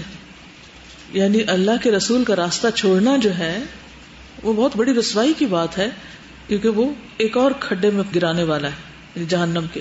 ابو ہریرہ رضی اللہ عنہ سے مروی ہے کہ رسول اللہ صلی اللہ علیہ وسلم نے مشکیزے کے منہ سے منہ لگا کر پانی پینے سے منع کیا. مشکیزہ کا معلوم لیدر بیگ ہوتا ہے، مشک جس کو بولتے ہیں، اس کے اندر پتہ نہیں چلتا کہ کیا پڑا ہوا ہے، تو آپ نے منع کیا ہے کہ اس سے نہ منہ لگایا جائے. راوی کہتے کہ مجھے بتایا گیا کہ ایک آدمی نے مشکیزے کے منہ سے منہ لگا کے پانی پیا تو اس میں سے سانپ نکل آیا، یعنی کہ وہ پتہ ہی نہیں اندر کیا ہے تو وہ اس کو بھی منہ میں چلا گیا. یعنی بتانے کا ان کا مقصد یہ ہے کہ اگر آپ نے کسی چیز سے منع کیا ہے تو اس کی کوئی ضرور حکمت ہے اس کے پیچھے جو ہمیں نظر نہیں آ رہی، اور کبھی کبھی نظر بھی آ جاتی ہیں. پھر عبد الرحمن بن حرملہ بیان کرتے ہیں کہ ایک شخص سعید بن مسیب کی خدمت میں حاضر ہوا جسے انہوں نے حج یا عمرے کے لیے الوداع کیا. سعید نے اس سے کہا کہ تم نماز ہونے تک یہیں ٹھہرے رہو، یعنی نماز کا وقت ہونے لگا یہیں رکو، کیونکہ رسول اللہ صلی اللہ علیہ وسلم نے فرمایا آذان ہونے کے بعد مسجد سے صرف منافق باہر نکلتا ہے یا وہ شخص جسے کوئی کام ہو اور وہ مسجد میں واپس آنے کا ارادہ رکھتا ہو، یعنی وضو کرنے جا رہا ہے پھر واپس آ جائے گا. سن رہے ہیں؟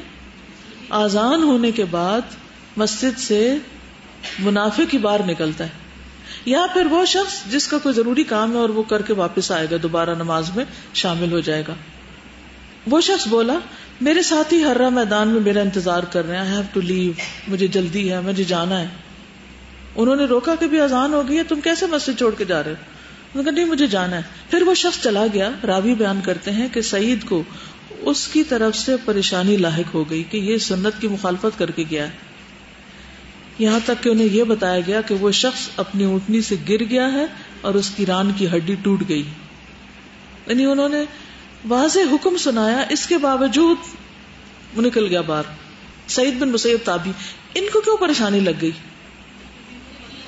کیونکہ ان کو پتا تھا کہ جو رسول اللہ صلی اللہ علیہ وسلم کے حکم کی مخالفت کرتا ہے، سن کے جان بوجھ کے اپوزٹ چلتا ہے، کہیں وہ مصیبت میں نہ پڑ جائے یا دردناک عذاب نہ اس کو آ لے. اتنا ان کا یقین تھا کہ یہ مخالفت سے کوئی وبال نہ آ پڑے. اچھا ہمیں اور چیزوں کو تو بڑا وہم ہوتا ہے، فلاں بزرگ کی توہین ہو گئی ہے تو پتہ نہیں کیا قیامت ٹوٹ پڑے گی، لیکن اللہ کے رسول صلی اللہ علیہ وسلم کی باتوں کی مخالفت کرتے ہوئے ڈرتے بھی نہیں ہیں ہم کہ ہم اتنی نافرمانیاں کر رہے ہیں کہیں ہماری پکڑ نہ ہو جائے، اور کہیں نہ کہیں ہو بھی رہی ہوتی ہے مگر ہمیں سمجھ نہیں آتی کہ یہ ہوئی کیوں، ریزن کیا ہے، ہماری کسی غلطی کا نتیجہ ہے یا اللہ تعالیٰ کی طرف سے کوئی امتحان ہے. ہم اس میں بھی پھر ڈفرینشیٹ نہیں کر پاتے. تو اس کو غور کرنا چاہیے، کیونکہ ہر جو تکلیف ہوتی ہے نا وہ اس کے سبب سے ملتی جلتی ہوتی ہے، یعنی اس میں ریزمبلنس ہوتی ہے. تو اگر آپ واقعی اللہ تعالیٰ سے دعا کریں گے تو آپ کو وہ اصل نقطے تک پہنچ جائیں گے. آپ یحییٰ زکریا بن یحییٰ کہتے ہیں ہم بعض محدثین کے دروازوں پہ جانے کے لیے بصرہ کی گلیوں میں چل رہے تھے، یعنی علم کی تلاش پہ. ہمارے ساتھ ایسا آدمی بھی تھا جو اپنے دین کے بارے میں بہت مذاق اڑانے والا تھا. یعنی ہم تو طالب علم تھے لیکن ہمارے ساتھ ایک ایسا طالب علم تھا جو دین کا مذاق اڑاتا تھا. بعض اوقات ایسا ہوتا ہے نبی صلی اللہ علیہ وسلم کی مجلسوں میں منافق بیٹھتے تھے، آتے تھے جاتے تھے، تو بعد میں بھی ایسا تو نہیں ہوا کہ سارے لوگ جو دین کے رستے پہ آئے یا دین کی تعلیم حاصل کرنے کے لیے آئے وہ واقعی بڑے سنسیئر اور سنجیدہ تھے. تو کہتے وہ ہمارے ساتھ ایسے چلتا. میں تیز تیز چلنے لگا، کہنے لگا بھائی فرشتوں کے پروں سے پاؤں اوپر اوپر ہی اٹھا کر رکھو، ان کے پر نہ توڑ دینا. اس حدیث کا مذاق اڑایا جس میں آتا ہے نا کہ فرشتے پر بچھاتے ہیں، گویا وہ مذاق اڑا رہا تھا. وہ کہتے ہیں کہ میں وہیں رکا رہا یہاں تک کہ اس کے پاؤں سوکھ گئے اور وہ گر پڑا. نووی کہتے ہیں کہ حافظ عبد القادر نے کہا اس حکایت کی سند اتنی پکی ہے، یہ واقعہ جو ہے اتنی مضبوط سند کے ساتھ روایت ہوا ہے گویا کہ کسی چیز کو اپنے ہاتھوں سے پکڑا ہو یا آنکھ سے دیکھا ہو، کیونکہ اس روایت کے راوی بڑے بڑے مشہور علماء اور ائمہ کرام ہیں. یعنی وہ پورا گروپ آگے روایت کرتا ہوگا کہ اس کے ساتھی کے ساتھ کیا ہوا. قاضی ابو طیب کہتے ہیں کہ ہم جامع منصور میں ایک مجلس میں تھے. ایک خراسانی نوجوان آیا تو اس نے جانور کا دودھ روک کر دھوکہ دے کے بیچنے والے مسئلے میں پوچھا اور دلیل مانگی، یہاں تک کہ انہوں نے حضرت ابو ہریرہ کی حدیث سے دلیل پکڑی جو اس مسئلے میں وارد ہوئی ہے. وہ نوجوان کسی خاص فرقے سے تعلق رکھتا تھا. اس نے کہا ابو ہریرہ کی یہ حدیث مقبول نہیں. ابھی اس نے بات پوری نہ کی تھی کہ مسجد کی چھت سے ایک سانپ اس کے اوپر گر پڑا. لوگ فوراً اچھلے. نوجوان اس سانپ سے بھاگنے لگا، سانپ اس کا پیچھا کر رہا تھا. اسے کہا گیا کہ توبہ کرو توبہ کرو. اس نے کہا میں نے توبہ کی تو سانپ چھپ گیا اور اس کا کوئی نشان بھی دکھائی نہ دیا. یہ سیر اعلام النبلاء میں روایت ہے اور البدایہ والنہایہ میں بھی. اور بھی واقعات ہیں جیسے وہ امام سے پہلے سر اٹھانے والے کے بارے میں آتا ہے کہ اللہ اس کے سر کو گدھے کا سا نہ بنا دے. تو اس طرح ایک شخص نے اس کا بھی مذاق اڑایا تو اس کے ساتھ ایسا ہوا. تو بہرحال اگر کسی کے ساتھ ہو جاتا ہے تو وہ اس کو توبہ کا موقع مل جاتا ہے. پھر وہی نا کہ مشکل اس پہ آ گئی تو اس کے گناہ کو دھونے کا ذریعہ بن گئی. اور اگر نہیں ہوتا تو یہ پھر کیا استدراج ہے کہ اللہ نے اس کو ڈھیل دے دی ہے کہ ٹھیک ہے کر لو جو کرنا ہے، پھر ایک ہی دفعہ پکڑ ہوگی. کیونکہ مومن کو اللہ تعالیٰ دنیا میں ہی کسی امتحان میں ڈال دیتا ہے اور منافق کو ڈھیل دے دیتا ہے. چلیے اب کچھ بات ہے سنت کی اہمیت اور بدعت کی مذمت کے بارے میں. کہ سنت کیا ہوتی ہے اور بدعت کیا ہوتی ہے، اور پھر بدعت کو کیوں چھوڑ دینا چاہیے. لغت میں سنت طریقے کو کہتے ہیں، سیرت و کردار کو کہتے ہیں، خواہ اچھا ہو یا برا. سننا سیئہ بھی ہوتی ہے اور سننا حسنہ بھی ہوتی ہے. تو اصطلاح میں سنت سے مراد وہ طریقہ ہے جس پر نبی صلی اللہ علیہ وسلم اور آپ کے صحابہ تھے. سنت کیا ہے؟ وہ طریقہ جس پر آپ اور آپ کے صحابہ تھے، علم، اعتقاد، قول اور عمل کے اعتبار سے. اور یہی وہ سنت ہے جس کی اتباع لازم ہے، اور اس پر عمل کرنے والے قابل تعریف ہیں، اور جو سنت کی مخالفت کرتا ہے اس کی مذمت کی جاتی ہے. ابن رجب کہتے ہیں سنت اس راستے کو کہتے ہیں جس پر لوگ چلتے ہوں، اور یہ اس طریقے کو مضبوطی کے ساتھ تھامنے کو بھی شامل ہے جس طریقے پر نبی صلی اللہ علیہ وسلم تھے اور آپ کے خلفائے راشدین تھے، اعتقادات میں یعنی عقیدے میں، اعمال میں، اقوال میں. اور یہی کامل سنت ہے، یعنی صرف ظاہری اعمال میں نہیں بلکہ عقیدے میں بھی ان کی پیروی، قول میں بھی اور عمل میں بھی. ابن تیمیہ کہتے ہیں کہ سنت اسے کہتے ہیں جس پر شرعی دلیل قائم ہو کہ فلاں کام اللہ اور رسول صلی اللہ علیہ وسلم کی اطاعت ہے، خواہ اس پر آپ نے خود عمل کیا ہو یا آپ کے زمانے میں عمل کیا گیا، یا آپ نے عمل نہ بھی کیا ہو اور آپ کے زمانے میں بھی عمل نہ کیا گیا ہو، لیکن آپ نے اس کا حکم چھوڑا. یعنی وہ طریقہ کہ جو آپ سے ثابت ہے، خواہ قولی طور پر ہو خواہ عملی طور پر ہو، اس وجہ سے کہ اس زمانے میں اس کا کوئی سبب یا تقاضا پیدا نہ ہوا ہو یا اس پر عمل کرنے سے رکاوٹ پائی گئی ہو. اس معنی کی بنا پر سنت سے مراد ہے نبی صلی اللہ علیہ وسلم کے آثار کی پیروی کرنا، یعنی آپ کے چھوڑے ہوئے آثار کی پیروی کرنا باطنی اور ظاہری طور پر، اور ان لوگوں کے راستے کی پیروی جو مہاجرین اور انصار میں سے السابقون الاولون تھے. تو اگر آپ سنت کو سمجھ لیں گے تو پھر بدعت کو سمجھنا آسان ہو جائے گا. امام احمد کہتے ہیں ہمارے نزدیک سنت کے اصول یہ ہیں کہ جس طریقے پر رسول صلی اللہ علیہ وسلم کے اصحاب تھے اس کو مضبوطی سے تھاما جائے اور اس کی پیروی کی جائے، اور بدعتوں کو ترک کر دیا جائے، اور ہر بدعت گمراہی ہے. کیوں؟ اس لیے کہ عبداللہ بن مسعود کہتے ہیں کہ رسول اللہ صلی اللہ علیہ وسلم نے فرمایا جو چیز تمہیں جنت کے قریب کر سکتی ہے میں نے تمہیں اس کا حکم دے دیا ہے، اور جو چیز تمہیں جہنم کے قریب کر سکتی ہے اس سے منع کر دیا ہے. یعنی تمہیں واضح کر کے بتا دیا ہے کہ تمہارے لیے اچھا کیا اور برا کیا ہے. تو پھر ہمیں کیا کرنا چاہیے؟ ان چیزوں کو لے لینا چاہیے کن کو؟ جن کا آپ نے حکم دے دیا، اور ان کو چھوڑ دینا چاہیے جو آپ نے ہمیں نہیں بتائی. بلا وجہ کا بوجھ کیوں ڈالیں اپنے اوپر؟ نبی صلی اللہ علیہ وسلم نے فرمایا میرے سے قبل کوئی نبی ایسا نہیں گزرا جس کے ذمے اپنے علم کے مطابق اپنی امت کی بھلائی کی طرف رہنمائی لازم نہ ہو. یعنی ہر نبی پہ یہ لازم رہا ہے کہ اپنے ماننے والوں کی بھلائی سے متعلق ان کو تعلیم دے، اور برائی سے اپنے علم کے مطابق انہیں ڈرانا لازم نہ ہو. یعنی تمام انبیاء نے یہی کیا ہے کہ جو اپنی امت کے حق میں چیزیں بہتر تھی وہ بتائیں، اور جو نقصان دہ تھی ان سے روکا. سنت کی دو قسمیں ہوتی ہیں، سنت فعلی اور سنت متروکی. ایک متروکی، ترک کرنا، متروک. ایک وہ سنت جس میں کچھ کرنا ہوتا ہے، اور ایک وہ ہوتی ہے جس میں کچھ چھوڑنا ہوتا ہے. ما آتاکم الرسول فخذوہ وما نہاکم عنہ فانتہوا. اس اعتبار سے تقسیم کی گئی ہے. ٹھیک ہے، اب سمجھ آ گئی کہ کسی کو نہیں آئی؟ اوکے. کیا آپ دیکھتے نہیں ہیں کہ عیدین اور نماز جنازہ کے لیے اذان ترک کر دی گئی؟ یہ نہیں ہوتی. جنازے کی اذان نہیں ہوتی، عید کی اذان نہیں ہوتی، لیکن جمعہ کی ہوتی ہے، باقی نمازوں کی ہوتی ہے. حالانکہ اذان میں اللہ تعالیٰ کی تعظیم اور بڑائی ہے، اللہ اکبر اللہ اکبر ہے، مگر اس عمل کے ذریعے سے ان موقعوں پر اللہ کا تقرب حاصل نہیں کیا گیا. اور اس اذان کو اس موقع پر چھوڑنا اس لیے سنت ہے کہ نبی صلی اللہ علیہ وسلم نے اس کو چھوڑا. اب اگر کوئی کہے کہ دیکھو عید خوشی کا دن ہے اور ہم اللہ کی بڑائی بیان کرتے ہیں اور تکبیرات پڑھنے کا ہمیں حکم دیا گیا ہے اور سب سے زیادہ تو تکبیرات اذان میں، چلو اذان دینا شروع کر دیتے ہیں، تو کیا ایسا کیا جا سکتا ہے؟ کیوں؟ ایسا کر کے دکھایا نہیں گیا، بتایا نہیں گیا. اور جو کام آپ نے نہیں کیا ہم کیوں بعد میں شروع کر دیں نیکی سمجھ کر؟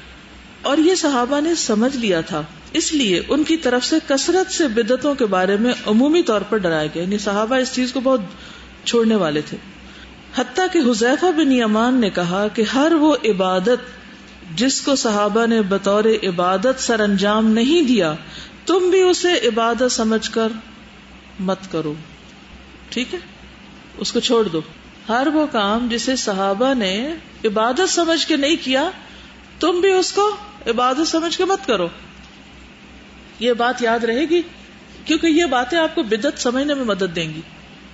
ابن مسعود کہتے ہیں تم قرآن و سنت کی پیروی کرو، نئے مسئلے ایجاد نہ کرو. پچھلے حکم کے ساتھ تم کو کفایت کر دیا گیا، یعنی تم پہ نئے احکام کا بوجھ نہیں ڈالا گیا. اگر یہ سلسلہ بند نہ کیا جاتا تو دین تو بہت ہی وزنی ہو جاتا.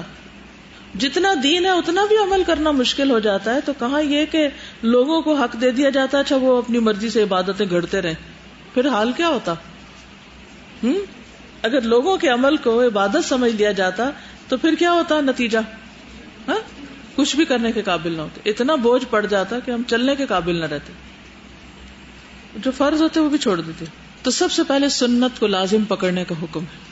قل ان کنتم تحبون اللہ فاتبعونی یحببکم اللہ. نبی صلی اللہ علیہ وسلم نے فرمایا جب میں تمہیں کسی چیز سے روکوں تو تم بھی اس سے پرہیز کرو، مت کرو وہ کام جو میں نے تمہیں روکا ہے. اور جب میں تمہیں کسی بات کا حکم دوں تو جس حد تک تم میں طاقت ہو اس پر عمل کرو، جتنا کر سکتے ہو کرو. سمجھ گئے؟ نہیں سمجھ آئی؟ کیا سمجھ آئی؟ کوئی بتائے گا؟ مجھے بھی تو یقین دہانی چاہیے کہ آپ کو بات اس گرمی کے باوجود سمجھ آ رہی ہے. جیسے سفر میں نماز قصر کرنے کی رخصت ہے تو انسان وہ نہ کرے. سنت سے منہ موڑنے والے سے آپ کی بیزاری. عثمان بن مظعون کا بیویوں سے علیحدگی کا اختیار کرنے کا معاملہ درپیش ہوا تو نبی صلی اللہ علیہ وسلم نے انہیں بلا کر پوچھا اے عثمان، مجھے رہبانیت اختیار کرنے کا حکم نہیں دیا گیا، کیا تم میری سنت سے منہ موڑنا چاہتے ہو؟ عثمان بن مظعون نے ہر چیز سے قطع تعلق کی جیسے کر لی، ترک دنیا. انہوں نے عرض کی نہیں ہے اللہ کے رسول، آپ نے فرمایا میری سنت یہ ہے کہ میں نماز پڑھتا ہوں اور سو بھی جاتا ہوں، روزہ بھی رکھتا ہوں اور کھا پی بھی لیتا ہوں، نکاح بھی کرتا ہوں اور طلاق بھی دیتا ہوں. یعنی حضرت حفصہ کو جو دی. جو شخص میری سنت سے منہ موڑے گا، یعنی اگر کوئی کہے کہ طلاق دینا حرام ہے، کوئی دے ہی نہیں سکتا، دوسروں کو دیکھا دیکھی، تو پھر کیا ہوگا؟ یہ بدعت ہوگی، سنت سے منہ موڑنا ہوگا. تو جو میری سنت سے منہ موڑے گا اس کا مجھ سے کوئی تعلق نہیں. اے عثمان، تمہارے اہل خانہ کا تم پر حق ہے اور تمہاری جان کا بھی تم پر حق ہے. تو یہ نبی صلی اللہ علیہ وسلم کا طریقہ. اسی طرح جیسے اصول میں سنت کو پکڑنا لازم ہے، اسی طرح فروع میں بھی سنت کے اوپر عمل کرنا ضروری ہے. فروع کس کو کہتے ہیں؟ شاخیں، برانچز، یعنی چھوٹی چیزوں میں بھی. جیسے عقیدہ کیا ہے؟ اصول ہے. نبی صلی اللہ علیہ وسلم نے فرمایا جو شخص تم میں سے میرے بعد زندہ رہے گا تو عنقریب وہ بہت زیادہ اختلاف دیکھے گا. بس تم پر لازم ہے کہ تم میری سنت اور خلفائے راشدین میں جو ہدایت یافتہ ہیں ان کی سنت کو پکڑے رہو، اسے ڈاڑھوں سے مضبوط پکڑ کے رکھو اور دین میں نئے امور نکالنے سے بچتے رہو، کیونکہ ہر نئی چیز بدعت اور ہر بدعت گمراہی. اصل میں جو انوویشن ہوتی ہے یہ بہت اٹریکٹیو ہوتی ہے. لوگ کیا کہتے ہیں؟ کوئی نئی چیز ہو، کوئی نیا طریقہ ہو، کوئی نیا میتھڈ ہو، سم تھنگ نیو. بوریت کا مسئلہ ہے، ایک کام کر کے تھک گئے، کوئی نیا طریقہ ہو. ٹھیک ہے، آپ باقی چیزوں میں جو آپ کی معاشرت کے طریقے ہیں، کھانا پینا پہننا، ان معاملوں میں آپ تبدیلیاں کرتے رہے اپنی مرضی سے، ایز لانگ ایز آپ ان باؤنڈریز کو فالو کر رہے ہیں، ان کا اہتمام کر رہے ہیں جو پہننے کے معاملے میں، کھانے کے معاملے میں آپ کو بتا دی گئی. لیکن اس میں آپ کو یہ نہیں روکا گیا کہ آپ زیادہ مرچ کھائیں یا نہ کھائیں اور میٹھا کھا سکتے ہی نہیں، یہ آپ کی چوائس پر ہے. لیکن اگر کوئی شخص کھانے میں یہ سوچ کے گوشت کو کھانا چھوڑ دیتا ہے کہ اس سے زیادہ زہد اور تقوی حاصل ہوگا تو یہ چیز ٹھیک نہ ہوگی. کیوں؟ یعنی گوشت کو آپ 100 طریقوں سے پکائیں، آپ پکا سکتے ہیں، لیکن اگر کوئی شخص یا آپ ویسے ہی نہیں کھانا چاہتے کہ آپ کو موافق نہیں آ رہا تو وہ اور بات ہے. لیکن اگر اس کو آپ عبادت سمجھ کے یہ کر رہے ہیں تو یہاں آ جائے گی مشکل. یہ نہیں آپ کر سکتے، اس کی اجازت نہیں ہے، کیونکہ عبادات کا دروازہ بند ہے. آپ اپنی طرف سے نئی عبادتیں نہیں شروع کر سکتے. امام شافعی کہتے ہیں تمام لوگوں کا اس بات پر اجماع اور اتفاق ہے کہ جس کے لیے رسول اکرم صلی اللہ علیہ وسلم کی سنت ظاہر ہو جائے، اس کو پتہ چل جائے، تو اس کے لیے جائز نہیں کہ وہ کسی اور کے قول پر اس کو چھوڑ دے. کسی اور کی کوٹیشن کو اوپر لے اور آپ کی حدیث کو پیچھے لے دے. امام مالک کہتے ہیں ہر کسی کے قول کو لیا بھی جا سکتا ہے اور رد بھی کیا جا سکتا ہے. آپ کسی کی بات کو لیں نہ لیں، لیکن رسول اللہ صلی اللہ علیہ وسلم کا قول ہر صورت میں لیا جائے گا، اس کو نہیں رد کر سکتے.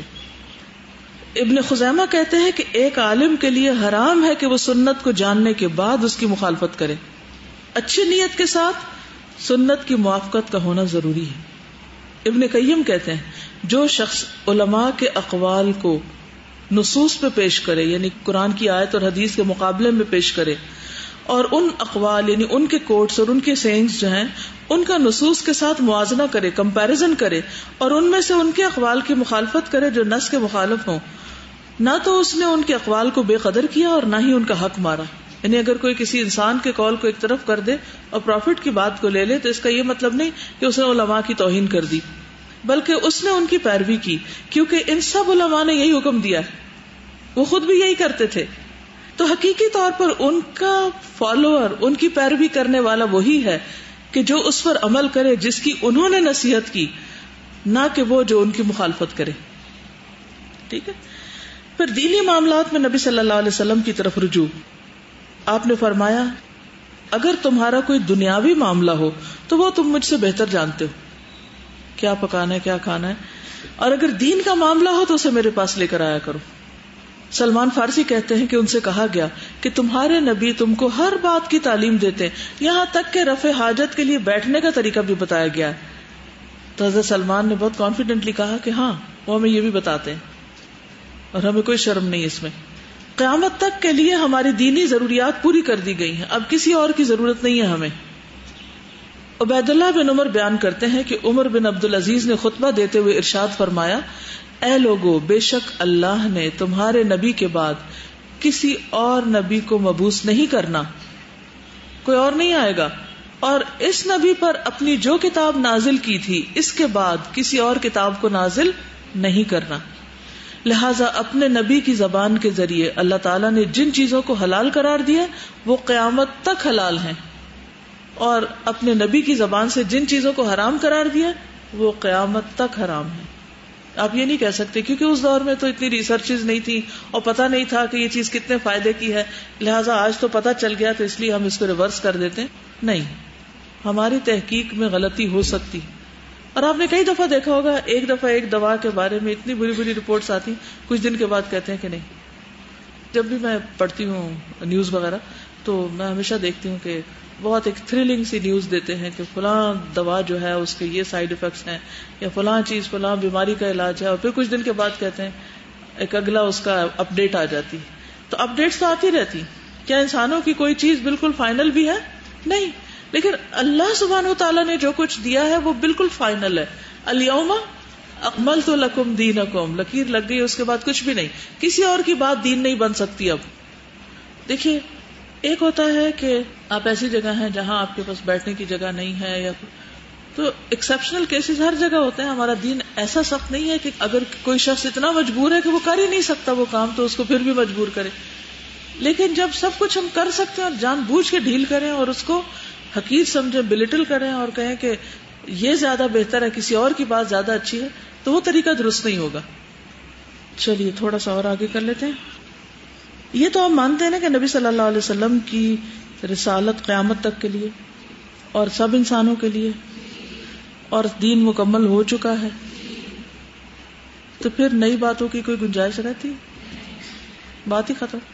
سمپل سی بات ہے، اتنی لمبی کرنے کی ضرورت ہی نہیں.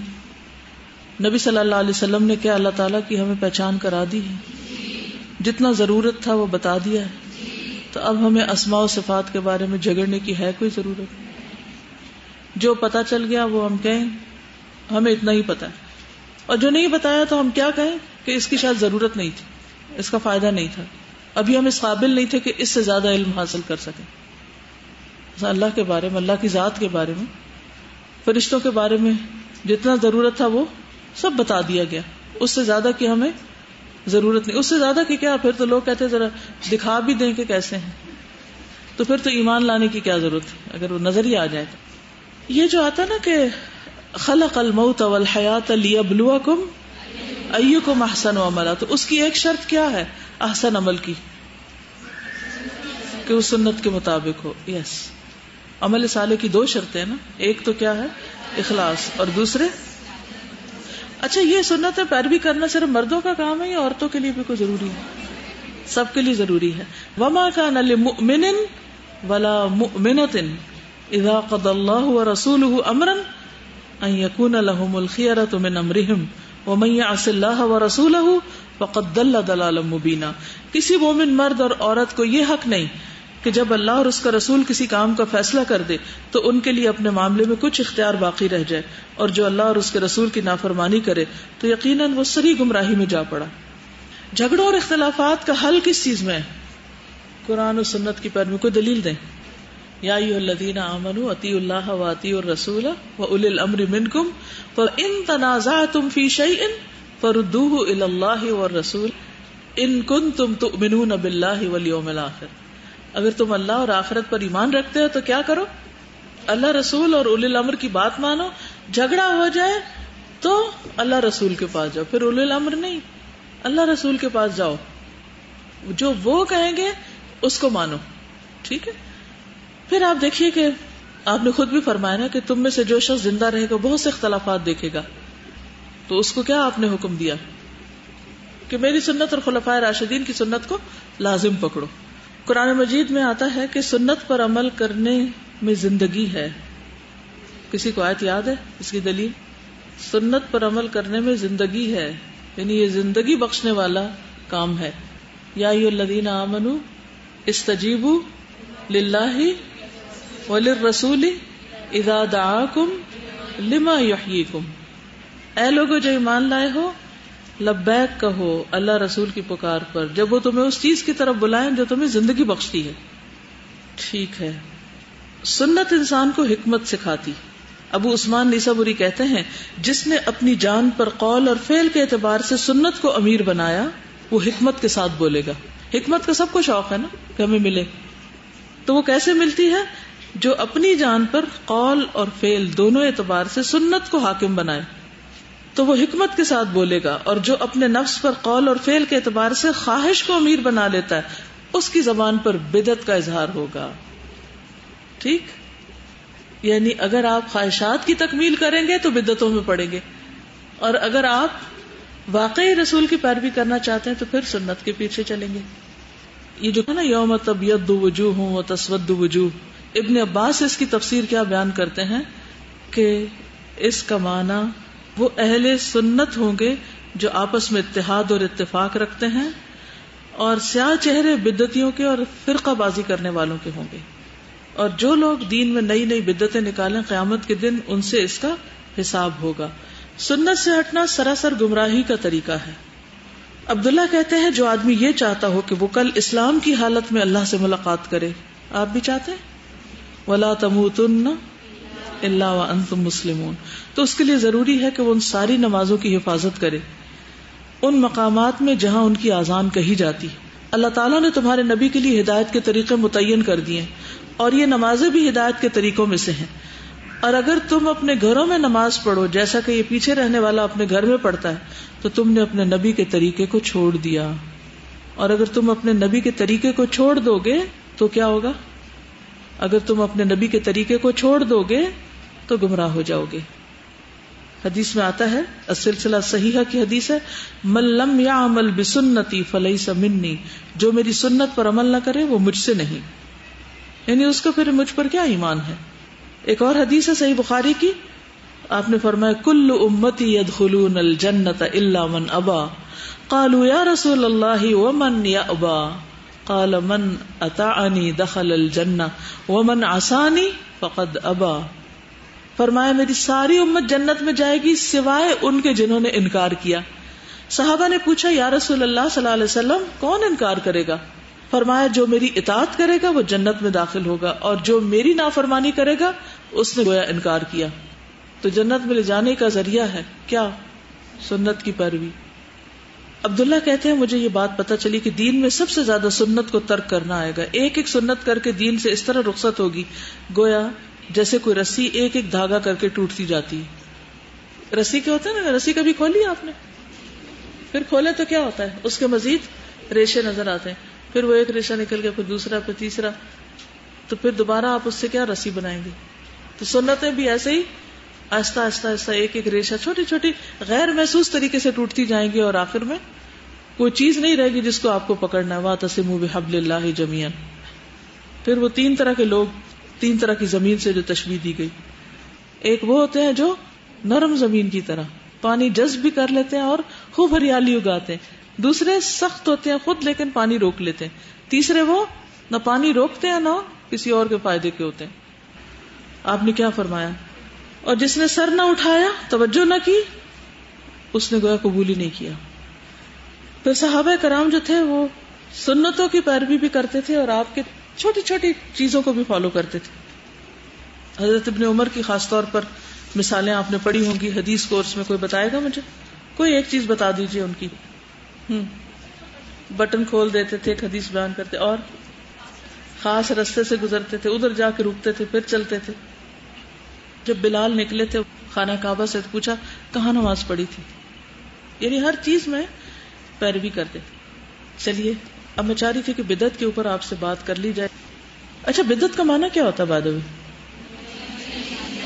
نئی چیز، ابتداء الشیء. ابتداء اور ابتداع دونوں ہی، to begin something new اور ٹو انوینٹ سم تھنگ. بغیر نمونے کے کوئی چیز بنانا، یعنی اس کی کوئی پہلے سے مثال نہیں، اگزامپل نہیں، خود سے ہی شروع کر دینا. جیسے بدیع السماوات والارض، اللہ بدیع السماوات والارض. اور بدیع اسم فاعل ہے، نئے سرے سے کوئی چیز گھڑنے والا. اور بدع کہتے ہیں پہلی چیز کو.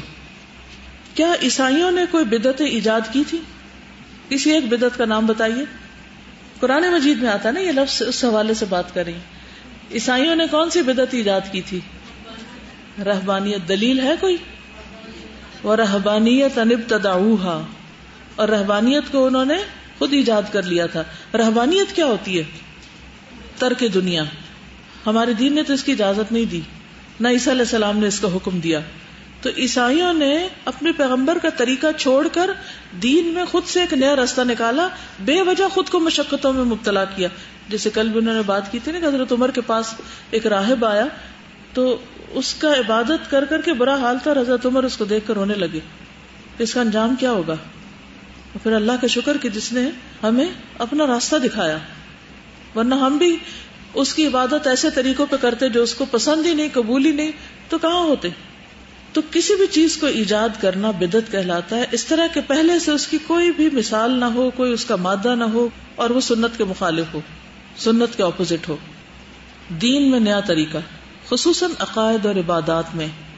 معاملات میں آپ اپنی مرضی سے معاملہ کر سکتے، اس میں وہ بدعت نہیں ہوتی. اللہ تعالیٰ فرماتے ہیں وَأَنَّ هَذَا صِرَاطِي مُسْتَقِيمًا فَاتَّبِعُوهُ وَلَا تَتَّبِعُوا السُّبُلَ فَتَفَرَّقَ بِكُمْ عَنْ سَبِيلِهِ. انشاءاللہ اس پر کل تھوڑی سی اور بات کریں گے. سبحانك اللهم وبحمدك نشهد ان لا اله الا انت نستغفرك ونتوب اليك. السلام علیکم ورحمۃ اللہ وبرکاتہ.